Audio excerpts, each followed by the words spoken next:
يلا دلوقتي يا كوتش، يلا يا احمد، يلا دلوقتي يلا دلوقتي تاني.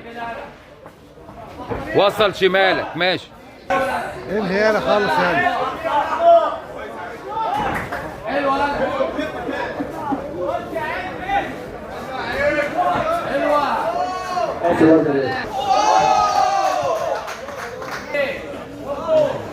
في وزن 71 كيلو لبطولة اسكندرية من 2005 فاز بالمركز الأول والميدالية الذهبية بطل الركن الأزرق البطل محمد أحمد سعيد أحمر، وفاز بالمركز الثاني والميدالية الفضية بطل الركن الأزرق البطل عز الدين محروس احترام.